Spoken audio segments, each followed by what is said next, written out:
Buongiorno e ben trovati al nostro consueto approfondimento, quest'oggi dedicato al tema del comfort domestico e alla strada italiana verso la transizione energetica. Lo faremo insieme a degli ospiti che insomma ci racconteranno quali sono queste soluzioni innovative. Vi presento subito chi è con me in studio. Parto da Ettore Bergamaschi, direttore marketing operativo e comunicazione di Immergas. Buongiorno e ben trovato. Grazie dell'invito, buongiorno.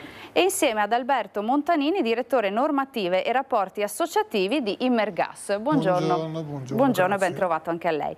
Parto da lei, direttore Bergamaschi, perché Immergas è una realtà italiana con oltre 60 anni di storia, riconosciuta per l'innovazione, per la qualità, per le tecnologie e per le soluzioni di comfort domestico. Nasce nel 64 a Brescello, in provincia di Reggio Emilia, insomma è il paese di Don Camillo e Beppone, e quelli erano gli anni del boom economico italiano e 3 giovani imprenditori hanno dato vita a questa realtà. Ci racconta un po' la storia di questa azienda? Esatto, esattamente così. Siamo in provincia di Reggio Emilia, nel paese di Don Camillo e Beppone, anni 60-64, quindi post bellico italiano, momento di crescita del paese Italia.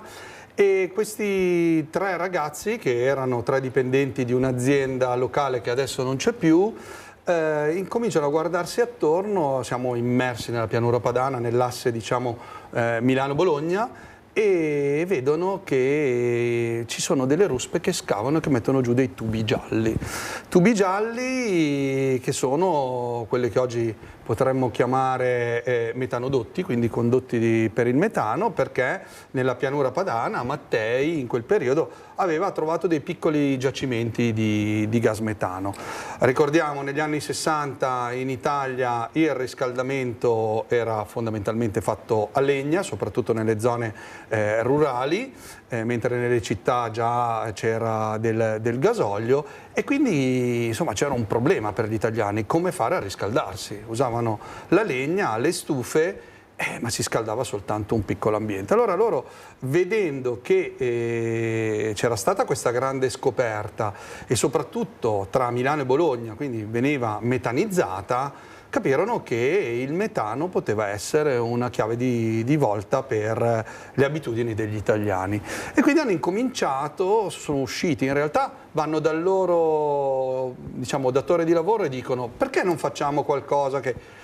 Lui non aveva molte intenzioni e rispose al nostro presidente dicendo: beh, se vuoi fare qualcosa col metano, fatela te un'azienda. E lui fece così, quindi uscirono da questa azienda e a loro 3 fondarono l'Immergas, partendo dalla realizzazione di piccole stufe a gas. Abbiamo visto qualche immagine scorrere d'epoca, insomma, con il primo brevetto e poi l'evoluzione che l'azienda ha avuto. Insomma, detto fatto, hanno avuto l'idea e hanno subito messo in piedi qualcosa davvero di innovativo per l'epoca. Sì, sì, perché all'epoca, ripeto, portare il gas nelle case era una cosa innovativa, e poi pensiamo a queste stufe che bastava schiacciare un tasto e si accendevano, mentre prima c'era da accendere il fuoco con la legna, quindi tutto quello che gli andava dietro. E quindi cosa hanno fatto i 3? Quando hanno capito che poteva esserci mercato, dovevano fondare un'azienda, e per fondare un'azienda una delle prime cose è come si chiamerà questa azienda? Ecco, so che c'è proprio un aneddoto curioso proprio sulla scelta del nome. Adesso insomma siamo nell'epoca dove il marketing è importante e dove si sarebbero fatti CDA all'interno delle aziende per definire il naming di un'azienda. Lì fu molto più semplice. I 3 andarono dal notaio e poco prima di salire nello studio notarile di Brescello si posero la domanda: ma ci chiederà il notaio come chiamare questa azienda? Come la chiamiamo? Fino all'epoca, fino a prima non si erano posti il problema. Allora si guardano nelle palle degli occhi, sono in 3. Uno dice: guardate, a me non interessa fondamentalmente niente, era un operaio, era uno che assemblava le cose, quindi dice: lasciatemi fuori.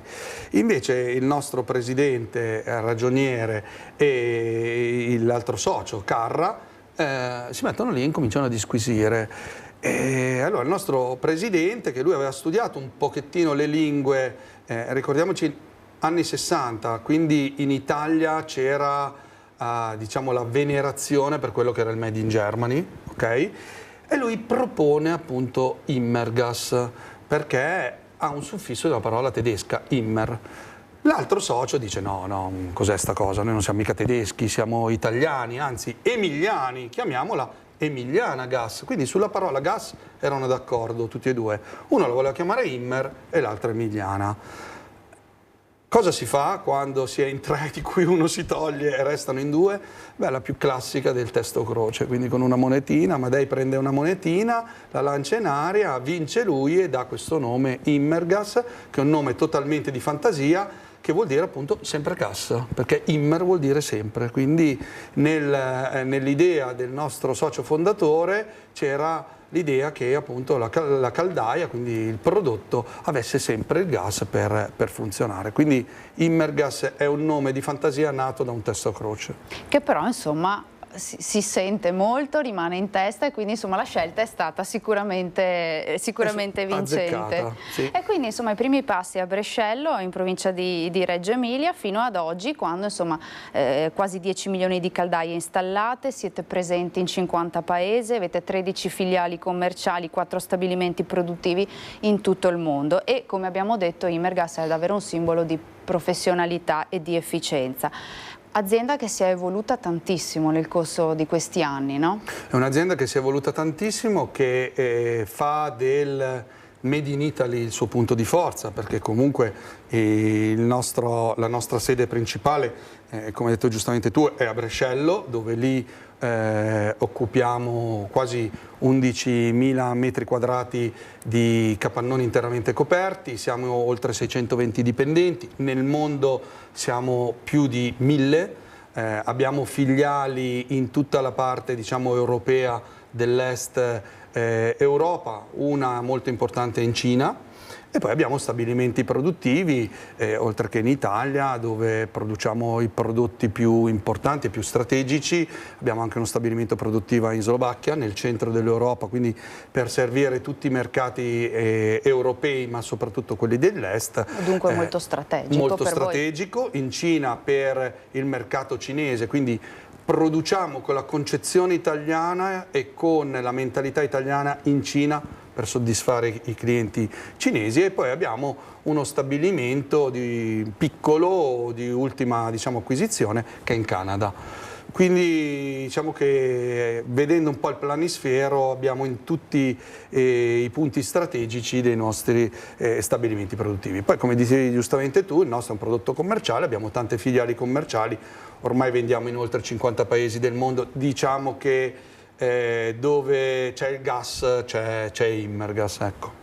E insomma abbiamo fatto capire anche le origini, abbiamo fatto capire che i piedi di Immergas sono ben radicati nel territorio, ma insomma è un'azienda davvero mondiale. E direttore Montanini, entriamo più nel dettaglio. Le chiedo di farci una fotografia di quello che è il mercato italiano oggi della climatizzazione domestica e vorrei che ci aiutasse anche a capire come stanno cambiando in questo senso le scelte delle famiglie italiane, perché insomma è un tema cruciale oggi. Assolutamente sì, è un tema cruciale, di un'importanza fondamentale per le famiglie, per i consumatori e per il sistema paese, come si usa dire. Giustamente Ettore ha citato le origini dell'azienda, quindi sempre gas. In Italia il 70% degli impianti termici funziona a gas, a tutt'oggi. Il gas sappiamo che è stato trovato nella pianura padana da Mattei, viene importato però in grandissima parte. Oggigiorno si sta evolvendo verso la ricerca di anche sistemi, quindi vettori e fonti energetiche di tipo alternativo. Si utilizza energia elettrica nelle pompe di calore elettriche, si utilizza il sole, questa energia gratuita nei sistemi solari termici, si utilizzano delle energie che possono essere complementari e aiutare quindi il gas a soddisfare le esigenze dell'utente. Ma quali sono le esigenze dell'utente?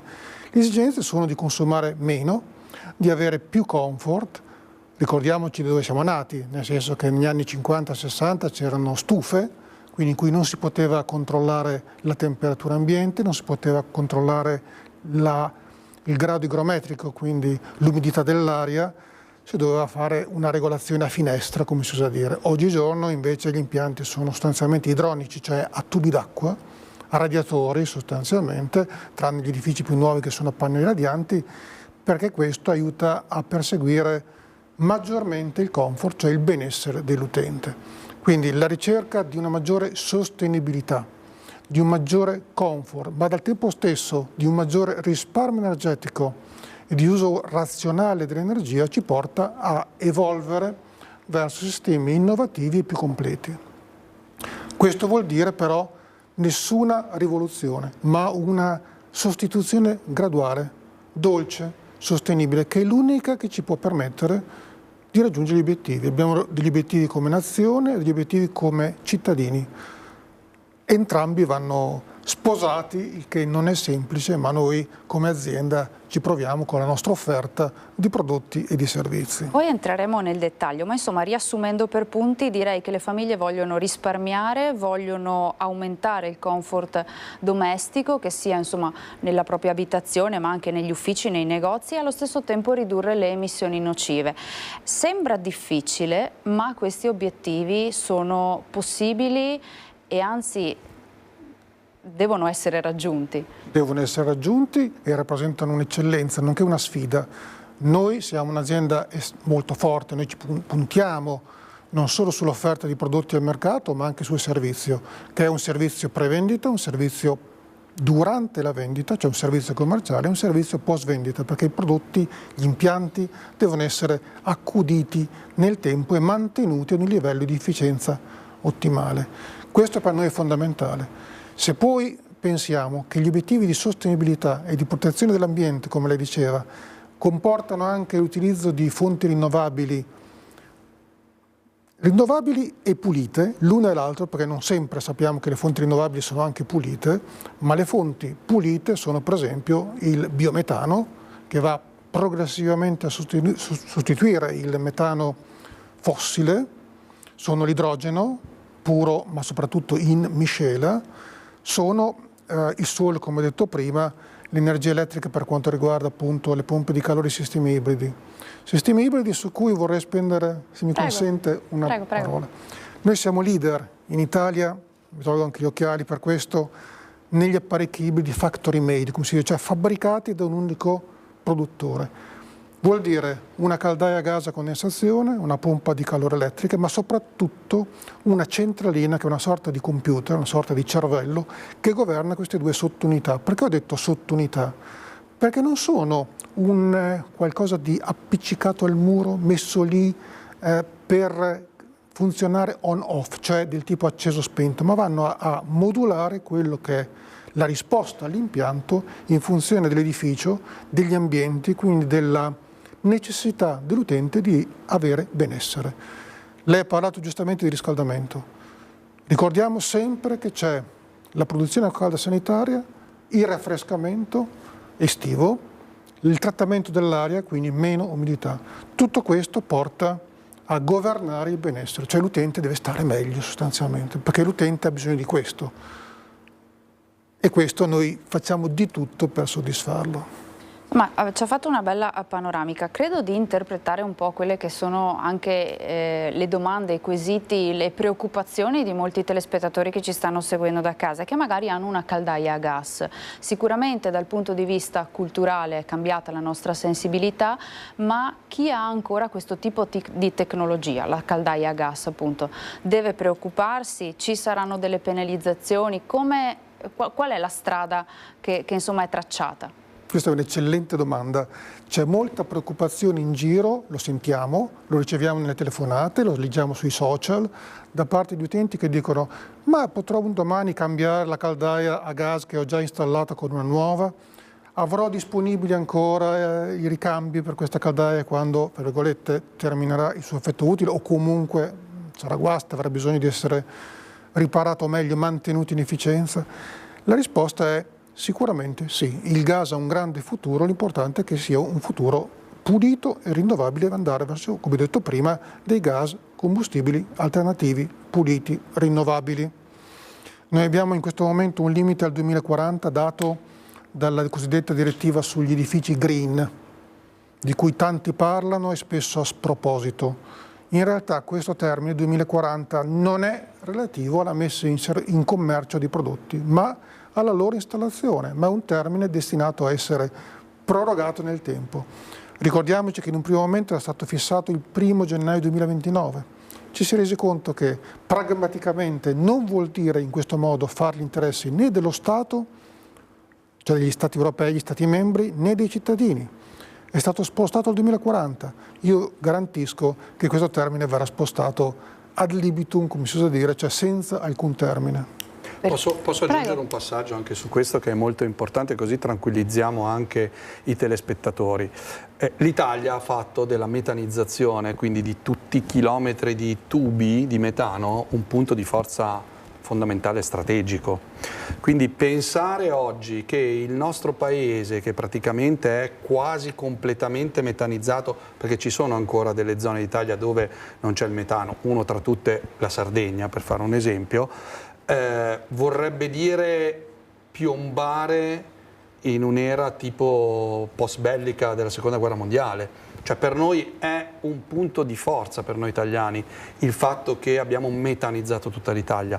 Quindi solo per questo sarebbe un grandissimo errore chiudere i rubinetti potenzialmente del metano e passare a, faccio un esempio, la corrente. Perché poi c'è il problema di come la produciamo, come la stocchiamo, come la distribuiamo e ahimè ancora oggi in Italia subiamo ancora in alcune zone dei blackout.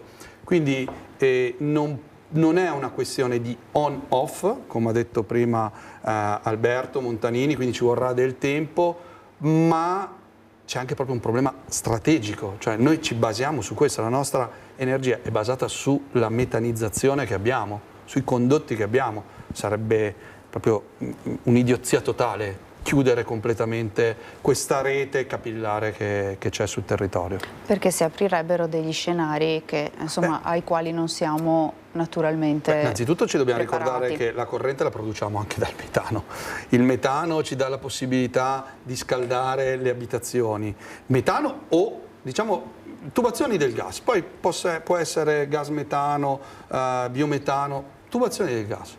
Quindi, voglio dire, sarebbe da scellerati buttare via investimenti che abbiamo fatto in più di 60 anni. Poi non sarebbe né pragmaticamente sostenibile, esatto, nemmeno accettabile. Esatto. Quindi l'idea assolutamente da sostenere, e noi lo proponiamo al mercato, è quello di un approccio che noi definiamo multienergetico, multitecnologico e multitarget.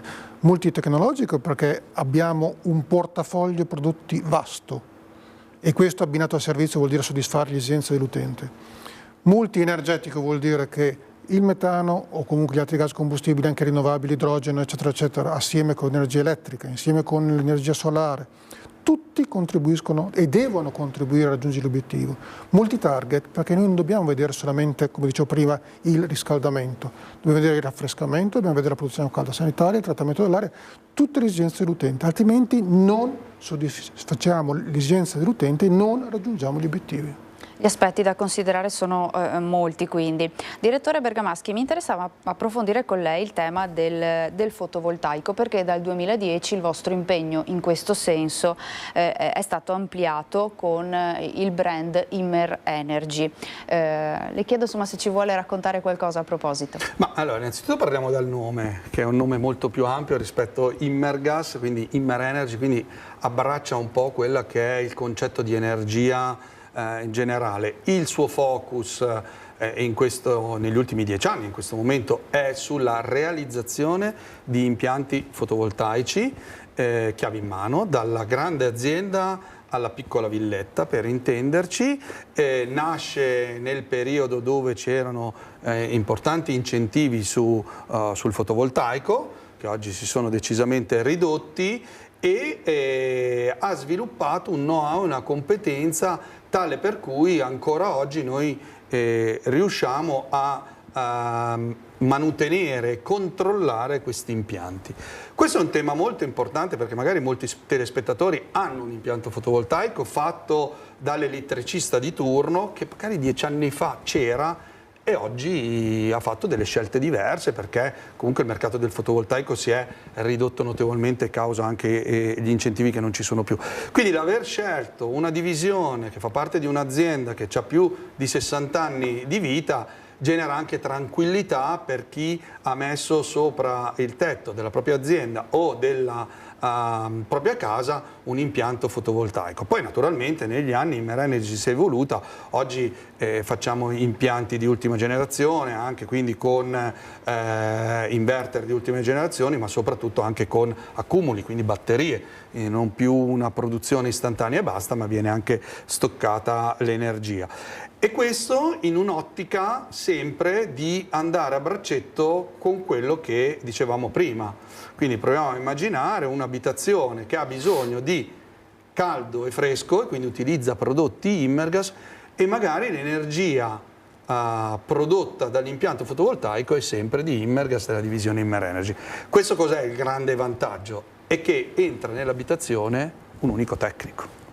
Che anche prima si parlava di sistemi factory made, sì, ma magari in casa tutti noi non li abbiamo factory made, abbiamo uno di un marchio, uno di un altro, uno di un altro, poi quando c'è un problema di chi è la colpa? Un po' lo scaricabarile. Invece se noi a casa nostra avessimo tutto un prodotto, un pacchetto Imergas, vabbè lì la faccia ce la mettiamo noi, l'interlocutore diventa unico, un'azienda che comunque abbiamo detto più di 60 anni con radici solide sul territorio. Insomma, ci siamo, via. Poi nel 2024 sono arrivati anche i climatizzatori Imergas e quindi insomma abbiamo capito che la vostra offerta è molto diversificata ampia, e sì. Quindi oggi è fondamentale questo aspetto, no? Offrire al cliente più soluzioni, diverse soluzioni. Sì, io definisco così l'azienda in maniera molto pratica. Noi siamo quelli che facciamo caldo quando fuori fa fresco e fresco quando fuori fa caldo, ecco, per far capire che parliamo ormai più di comfort, non parliamo più di riscaldamento, raffrescamento, di comfort generale in quello che è il nostro ambiente più bello e forse più intimo che abbiamo, che è la casa dove viviamo. E insomma so che tantissimi sono gli investimenti che Imergas quotidianamente fa e il prossimo anno, proprio nel 2026, avrete un'inaugurazione importante. Se ce ne vuole parlare e poi sì. Raccontarci anche che cosa rappresentano per voi questi investimenti. Allora, diciamo che l'azienda nasce a Brescello nel 64 e si trasferisce qualche anno dopo, 1 o 2 anni dopo, a Lentigione di Brescello, che è una frazione di pochissimi abitanti, non arriva neanche a 1000 persone. E da lì piano piano fa la sua espansione. Imergas oggi conta 70.000 metri quadrati, quando inaugureremo quello che abbiamo chiamato Green Tech Center se ne aggiungeranno altri 3.000 interamente coperti, quindi arriveremo a 73.000 metri quadrati in una situazione della classica pianura padana, no? Abbiamo investito negli anni in stabilimenti, quindi siamo cresciuti come stabilimenti produttivi, abbiamo fatto degli investimenti mirati su un centro di formazione importante che si chiama Domus Tecnica, che è un centro di formazione che ha avuto anche dei premi, uno tra tutti un premio di Renzo Piano per la parte estetica, quindi abbiamo anche una proprietà che sta attenta quando costruisce a fare qualcosa che sia decisamente interessante. Laboratorium e oggi il Green Tech Center. Green Tech Center che è diciamo un edificio innovativo dove al suo interno stiamo progettando, perché poi realizziamo a fianco al Green Tech Center quella che è la nostra pompa di calore. E lo stiamo proprio vedendo, esatto, in queste immagini. Top.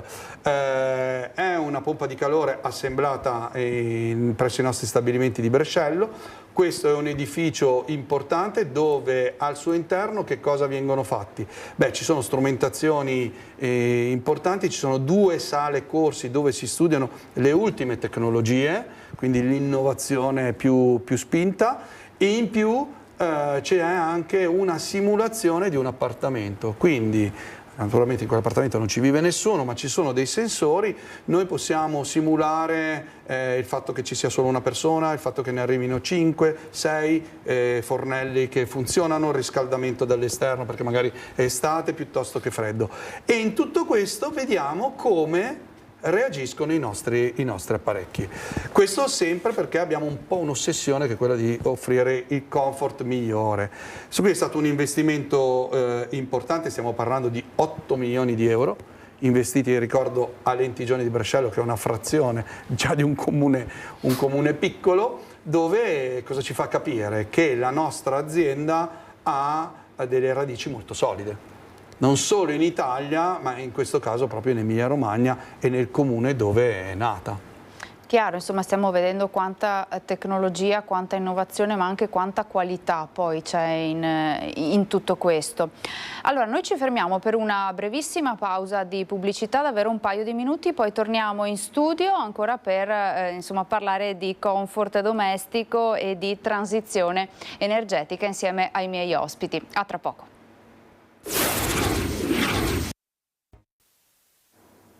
Rieccoci nuovamente in studio per la nostra seconda parte, torniamo a parlare di comfort domestico, di transizione energetica, abbiamo insomma, messo tanti temi sul piatto, torniamo a parlarne con Ettore Bergamaschi e Alberto Montanini di Immergas, questa azienda italiana davvero con tanti anni di storia, più di 60, e che è riconosciuta proprio per la sua efficienza e professionalità. Riparto da lei, direttore Montanini, perché insomma abbiamo capito che ricerca e sviluppo sono un po' il faro di Immergas. Collaborate anche con enti, con università sul tema della transizione energetica, anche sul tema della ricerca in materia di sostenibilità. Assolutamente sì, noi abbiamo diverse collaborazioni sia con università, soprattutto del nord Italia e del centro Italia. Parlo del Politecnico di Milano, dell'Università di Padova, l'Università di Pisa, l'Università Politecnica delle Marche, sono le più importanti, l'Università di Modena e Reggio. Questo perché solo con l'innovazione si riesce a programmare il futuro. E programmare il futuro, come ho detto prima, mi scusi se la ripeto, vuol dire cercare di anticipare quelli che sono i fabbisogni degli utenti, che non è facile. Noi lo vediamo in tanti altri prodotti, per esempio dai cellulari ai computer, ad altre soluzioni tecnologiche. Un'azienda pronta per il futuro deve essere pronta anche ad anticipare le esigenze degli utenti. Perché soddisfare il mercato non vuol dire solamente guardare quello che viene comprato in un momento, ma riuscire a capire cosa avverrà domani, cosa avverrà dopodomani per, ripeto, programmare quello che è il futuro degli utenti stessi. L'università vuol dire centri di ricerca di eccellenza e questo ci permette poi dopo di sperimentarlo, quindi fare ricerca, sviluppo, innovazione e poi dopo programmazione della produzione. Questa è per noi la vera politica industriale, cioè qualcosa che è orientato al mercato e agli utenti, sia le famiglie nell'edilizia residenziale che nell'edilizia ad uso uffici, nell'edilizia industriale, nell'edilizia commerciale, cioè i grandi centri commerciali. Ognuno ha delle esigenze diverse. E solo con la ricerca riusciamo a studiare queste soluzioni e poi a metterle in pratica. Un altro ente molto importante per noi è Enea, l'ente nazionale di energie alternative, proprio perché ci permette di abbinare quella che è una visione industriale a una visione di ricerca. Fondendo questo riusciamo ad anticipare il mercato. Questo per noi rappresenta non una dichiarazione, ma un'applicazione concreta, ripeto, della politica industriale dell'azienda. E vi consente anche di essere precursori, no, in determinati ambiti e nell'immissione in mercato di determinati prodotti? Certamente sì. Uno dei, ho citato prima gli apparecchi ibridi factory made, in cui siamo leader, ma esistono anche altri apparecchi ibridi che stiamo studiando in abbinamento con il solare, che vuol dire non mettere insieme semplicemente due apparecchi, ma mettere insieme qualcosa di concepito assieme, in modo che possa lavorare assieme le varie fonti energetiche, i vari vettori. Questo vuol dire, ripeto, per noi svolgere bene il nostro lavoro. È uno questo delle tecnologie, dei prodotti che Immergas sta studiando, sta mettendo a punto proprio per far fronte al tema della transizione energetica? Assolutamente sì, senza dimenticare però che dobbiamo anche migliorare quello che è il parco esistente con prodotti che si basano per esempio sulla combustione del gas, ma che permettano dei risparmi del 20, 22, 24, 26% in certi casi di consumo energetico. che vuol dire lavorare bene sulle bollette degli italiani, farli spendere meno, vuol dire lavorare bene sull'ambiente, perché vuol dire preservare l'ambiente anche per le future generazioni, garantire una sicurezza dell'approvvigionamento nazionale. Tutto questo va visto assieme. Quindi apparecchi innovativi, ma anche apparecchi la cui ricerca porta ad un futuro sostenibile e positivo. Questo per noi va fatto e va sviluppato tutto assieme. Certo. Direttore Bergamaschi, la sensazione è che insomma ci sia effettivamente un'accelerazione progressiva verso tecnologie che offrono più comfort, che siano più green e che insomma facciano anche risparmiare le persone, no? È esattamente proprio così. Sì, da questo punto di vista diciamo che l'idea dell'azienda è andare proprio in questa direzione. Poi qui oggi siamo in Veneto, parliamo di Italia, ma non dimentichiamoci che ha una visione internazionale la nostra azienda, quindi la tipologia di prodotto dove il mercato è pronto a recepirlo, noi lo forniamo. Quindi ci sono mercati anche al di fuori dei confini nazionali che sono molto attenti a queste tematiche e che quindi possono in qualche modo attingere all'ampia gamma dei nostri prodotti. Prodotto importante che però non può vivere da solo, questo l'abbiamo già accennato prima, stiamo parlando di prodotti tecnologici avanzati, ma che comunque alla fine rientrano in prodotti meccanici e quindi come tali vanno manutenuti, vanno presidiati, va fatta la manutenzione e questo è un asset decisamente importante per quanto ci riguarda. Oggi in Italia possiamo dire tranquillamente che non esiste nessun comune italiano sprovvisto di un centro assistenza Immergas, in modo particolare parliamo in focus sul Veneto, 7 province, 45 centri di assistenza tecnici molto importanti, perché poi ogni centro di assistenza non vuol dire una persona, perché ogni mattina in Italia ci sono circa 3.000 tecnici che vanno in giro a presidiare un parco installato molto importante. Ricordiamo che l'azienda sta per arrivare alla 10.000.000esima apparecchio prodotto. 10 milioni di apparecchi prodotti sono tanti. È un bel numero. È un bel numero, E quindi bisogna poi anche mantenerlo e presidiarlo con i tecnici che vengono formati nelle aule che abbiamo visto prima, in maniera anche rigorosa e attenta, proprio per dare longevità al prodotto. Fondamentale insomma il fatto che Immergas supporta i clienti nella manutenzione, insomma in tutto quello che può servire, ma anche proprio in quel passaggio che abbiamo, insomma, di cui abbiamo discusso oggi, da impianti tradizionali a soluzioni più ecosostenibili. Ecco. Più innovative, più ecosostenibili, meno inquinanti, perché c'è anche questo aspetto. E poi, come diceva prima il collega, anche un occhio importante alla bolletta, perché vediamo tutti i rincari energetici che ci sono stati nell'ultimo periodo, insomma anche risparmiare qualche soldino non fa male agli italiani. E proprio qui volevo arrivare con lei, direttore Montanini, perché un tema che interessa sicuramente i nostri telespettatori, ma noi in primis, è il tema del risparmio. E quindi come si può conciliare l'efficienza energetica con il contenimento dei costi? È possibile? La risposta è sì, chiaramente. Vuol dire agire sia nella sostituzione degli apparecchi, nella corretta manutenzione degli apparecchi, nella scelta di prodotti innovativi, nella ottimizzazione degli impianti. Noi ricordiamo che in Italia ci sono impianti termici abbastanza obsoleti che vanno assolutamente resi funzionali.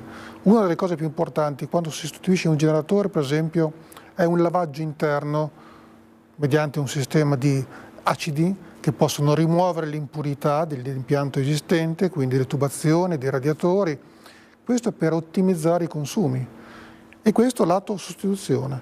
Lato innovazione invece è affidarsi sempre e comunque a prescrittori tecnici, vuol dire ingegneri, periti termotecnici, installatori che siano competenti, che possano formare l'utente e soddisfare le sue esigenze.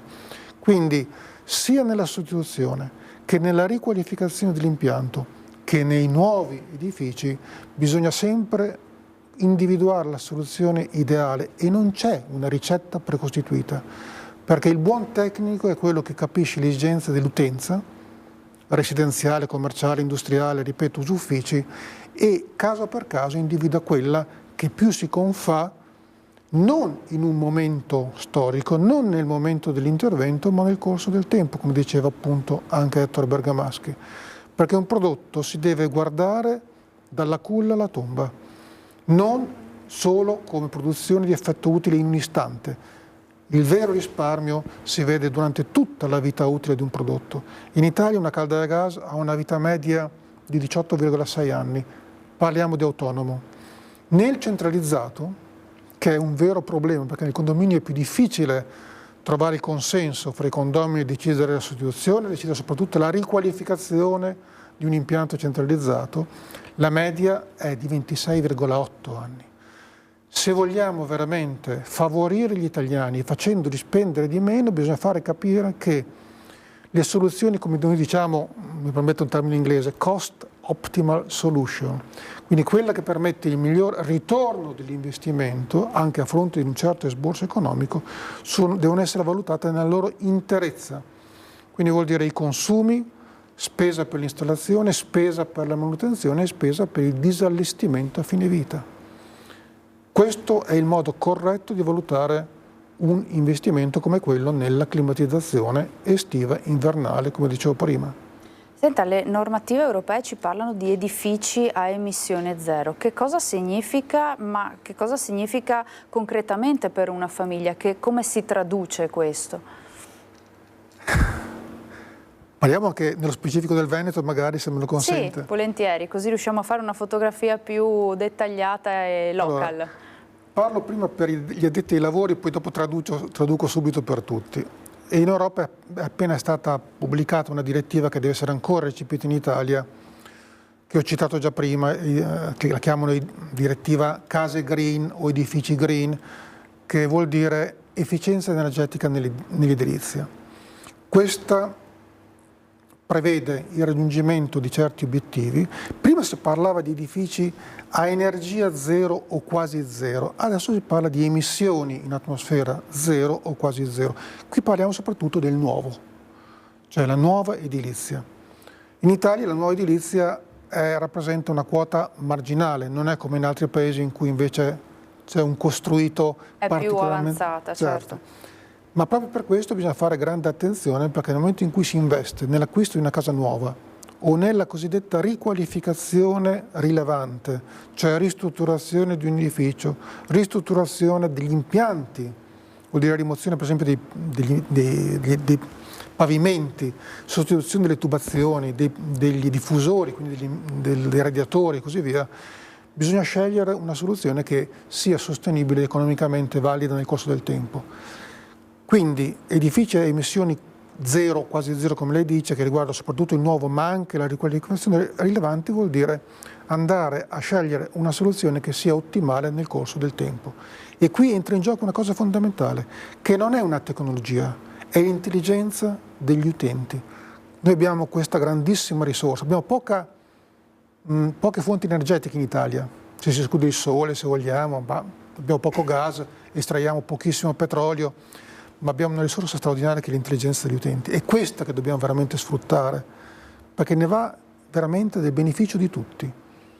Noi come azienda penso che abbiamo sempre puntato su questa grandissima risorsa, mettendoci nel nostro, perché solo in questo modo quella che è una dichiarazione di intenti, edifici a emissioni zero, quasi zero, si traduce in un beneficio. Calata nel Veneto? Il Veneto è una regione fantastica, non solo da un punto di vista geografico, eccetera, o di persone, ma innanzitutto il popolo veneto ha moltissimi edifici di proprietà. Cioè abbiamo la più alta percentuale in Italia di case di proprietà. Abbiamo la più alta percentuale in Italia di edifici con riscaldamento autonomo rispetto al riscaldamento condominiale. E abbiamo una zona climatica E. Cosa vuol dire E? In Italia le zone climatiche sono dalla A, che è la zona climatica più calda, per intenderci le isole Eolie, l'Iperi, bellissime, però fa molto caldo, non c'è bisogno di riscaldamento, alla zona climatica F, che vuol dire alta montagna. Lasciamo stare la e la F, nella F per intenderci il riscaldamento può andare tutto l'anno senza limiti, nella zona climatica E, che è la zona più fredda escludendo la F, la stagione di riscaldamento parte il 15 ottobre e finisce il 15 aprile. Quindi il Veneto vuol dire case in un clima abbastanza freddo, vuol dire proprietà a elevata percentuale di proprietà, quindi vuol dire più veloce decisione di sostituire il generatore o di riqualificare l'impianto termico. E più autonomia quindi nella fase decisionale. Assolutamente. Quindi questa è una grandissima dote per cui i veneti si possono ritenere fortunati da questo punto di vista, perché permette di raggiungere quegli obiettivi, dicevo, di uso razionale dell'energia e salvaguardia dell'ambiente, nonché di sostenibilità in modo più veloce, più pratico e più efficace. Nei condomini è un po' più difficile mettersi d'accordo, no? Sì, anche perché nei condomini sappiamo benissimo che ci sono persone diverse. C'è la coppia di giovani che lavorano tutti e due, ci sono i pensionati con tutto il massimo rispetto loro, ci sono persone con portatori di disabilità, c'è di tutto. Quindi mettere d'accordo una popolazione che non è omogenea è la cosa più difficile. In una casa di proprietà, la villetta a schiera, l'edificio singolo e così via, oppure il condominio, ma con riscaldamento autonomo, è molto più veloce. Questa è una grande dote. Come sarà insomma questa casa del futuro? Che cosa cambierà quotidianamente nelle nostre gestioni delle nostre case?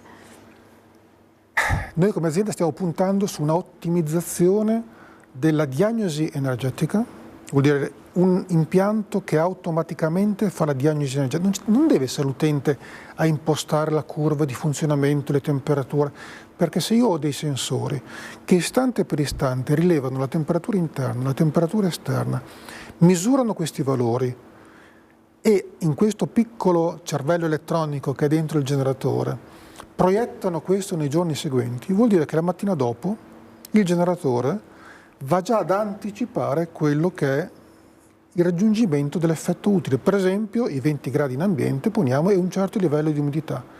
Questo vuol dire, andando ad anticipare il raggiungimento dell'effetto utile, essere più veloci, più efficaci, consumare di meno, fare più benessere per l'utente. L'impianto che sa che l'utente si alza la mattina alle 7, fa la doccia, la coppia fa la doccia, poi dopo vanno a preparare la colazione e così via, perché tiene in memoria i dati dei giorni precedenti, vuol dire un impianto che riesce a ottimizzare il benessere e quindi anche a ottimizzare il consumo energetico per quella determinata famiglia. Un edificio intelligente di una famiglia intelligente vuol dire anche l'impianto intelligente. Sembra fantascienza detto così, devo dire che sembra un po' lontano immaginarlo nel tempo. No, è realtà.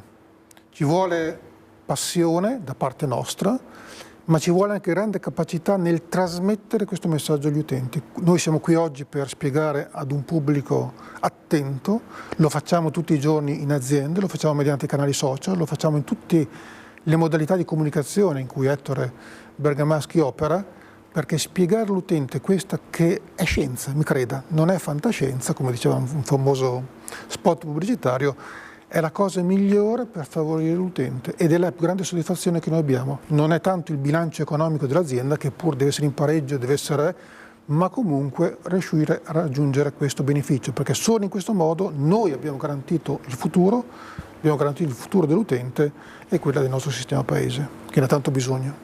Direttore Bergamaschi, abbiamo capito insomma quanto sia forte il legame con il territorio, pur essendo Imergas una multinazionale, quindi centri assistenza capillari nel territorio.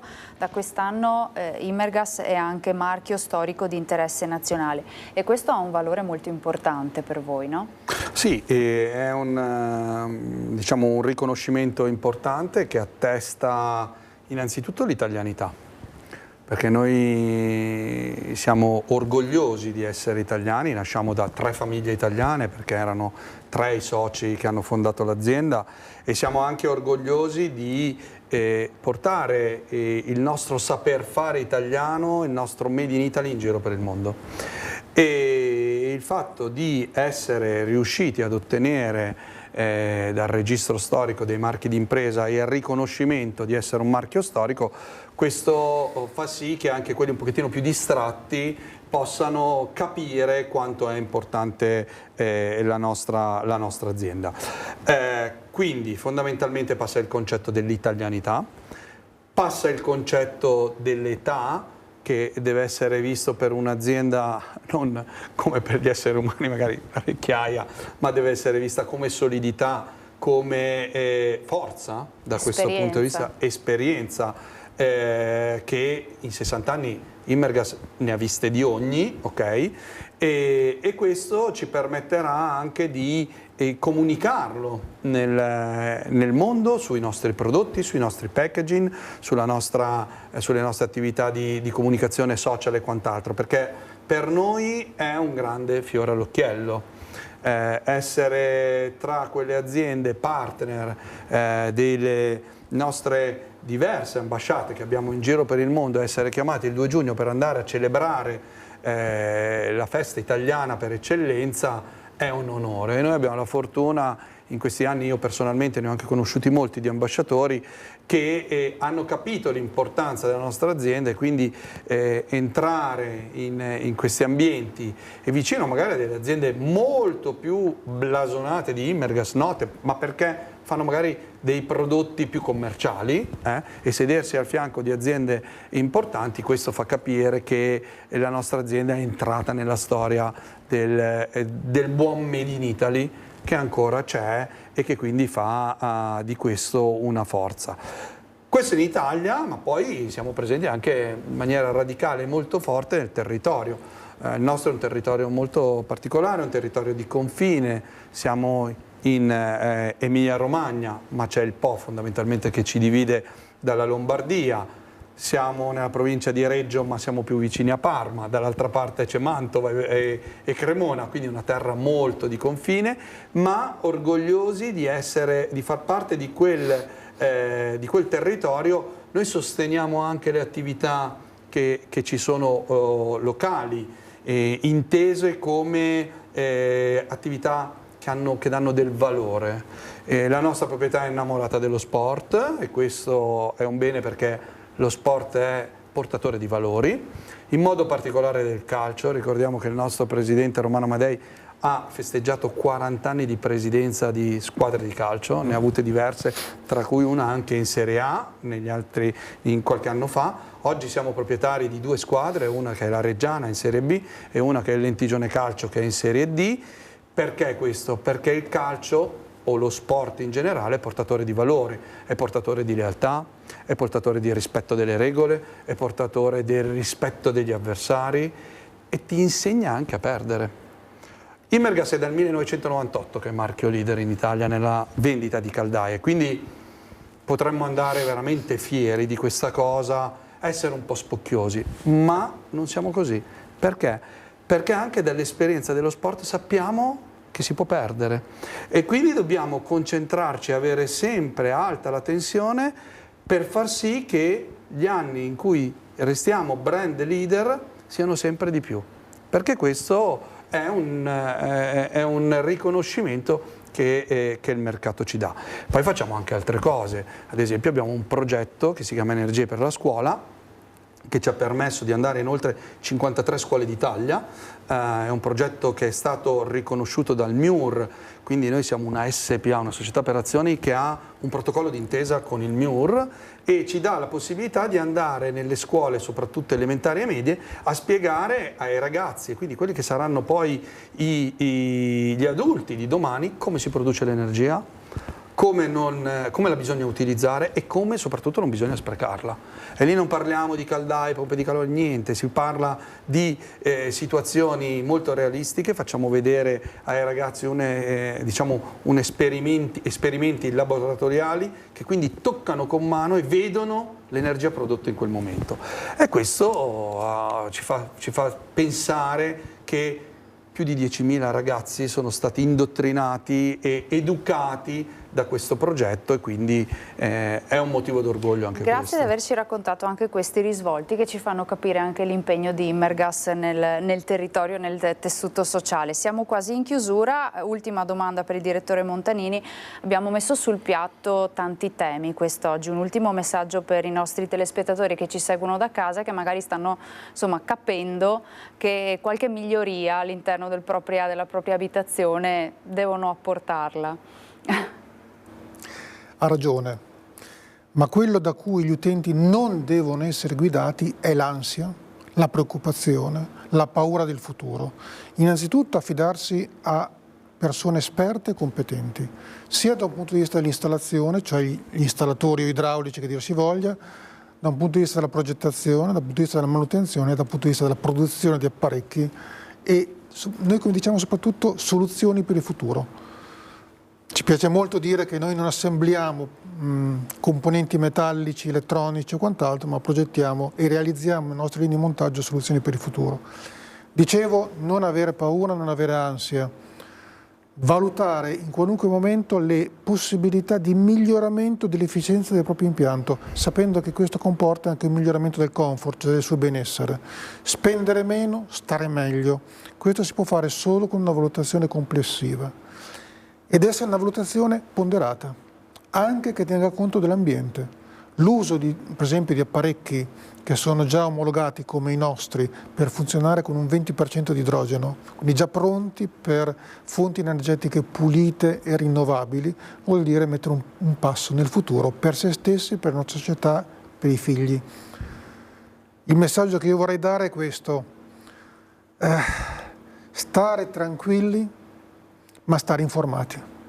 Solo in questo modo si riesce a pianificare correttamente un futuro. E a tracciare la strada giusta. Certamente. Grazie, io ringrazio Ettore Bergamaschi, direttore marketing operativo e comunicazione di Imergas, grazie di essere stato con noi. Grazie a voi. Grazie ad Alberto Montanini, direttore normative e rapporti associativi di Imergas, grazie per gli spunti davvero interessanti che ci avete offerto quest'oggi. Grazie a Tony Esposito in regia, a voi di averci seguito da casa, vi auguro un buon proseguimento di giornata in nostra compagnia.